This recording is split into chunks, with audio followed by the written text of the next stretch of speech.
Hello bachcho, let's see this question, and here this question say the two statements are given, one label assertion and the other label reason. Select the correct option to answer this question and code 1234 as given below. आपको ये दे रखे हैं option और आपको assertion और reason की statement ये दे रखी है. आपको इसको पढ़ के बताना है कि कौन सा ऑप्शन सही होगा.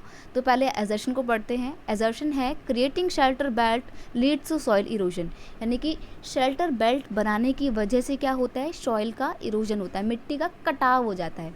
रीज़न दिया हुआ है shelter belts break up the force of the wind, यानी कि जो शेल्टर बेल्ट होती है वो हमारे लिए हेल्पफुल होती है क्योंकि हवा का जो बहुत तेज़ प्रेशर होता है, जो फोर्स होता है, उसको वो तोड़ देती हैं. तो यहाँ पर आपका एजर्शन जो है वो गलत है, लेकिन रीज़न आपका बिल्कुल सही है क्योंकि शेल्टर बेल्ट ना हवा के फोर्स को तोड़ देती है लेकिन सॉइल इरोजन को बढ़ावा नहीं देती है. तो एजर्शन गलत है लेकिन रीज़न सही है. तो आप क्या करेंगे, यू विल मार्क ऑप्शन 4 कि fourth assertion is false but reason is true. हम यहाँ पर शेल्टर बेल्ट की बात करते हैं थोड़ी सी. क्वेश्चन का की कॉन्सेप्ट है शेल्टर बेल्ट. क्या होता है देखिए, planting rows of tree on one side of the area prevent the wind from eroding the soil, they are called shelter belt. It's mean हम क्या करते हैं, इसमें एक हमारा मान लीजिए खेत है, ठीक है, तो इसमें हम खेत में एक तरफ लाइन से एक रॉ बना देंगे प्लांट की, ट्रीज़ की, ठीक है. जैसे मान लीजिए कि मैंने यहाँ पर ये प्लांट का पूरा एक लाइन बना दी है.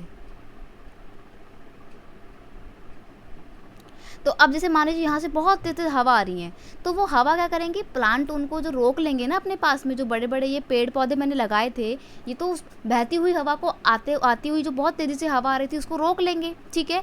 और जो यहाँ पर मिट्टी थी वो मिट्टी अपने एरिया में बनी रहेगी क्योंकि जो तेज़ चलने वाली हवा है वो उस मिट्टी को नहीं उड़ा पाएंगी. क्यों नहीं उड़ा पाएंगी, क्योंकि प्लांट उस मिट्टी को रोक लेंगे. तो विंड इरोजन आपका यहाँ पे रुक जाएगा. और यहाँ पर बोल रहा है कि शेल्टर बेल्ट बनाने से सॉइल का इरोजन होता है, तो ये बिल्कुल गलत है, ठीक है. एजर्शन गलत है लेकिन रीज़न आपका बिल्कुल सही है कि ये हवा के प्रेशर को तोड़ देती हैं. तो आपको यहाँ पर ऑप्शन 4 को टिक करना है कि assertion is false but reason is true. So option 4 is a final answer. I hope you understand it well. Best of luck.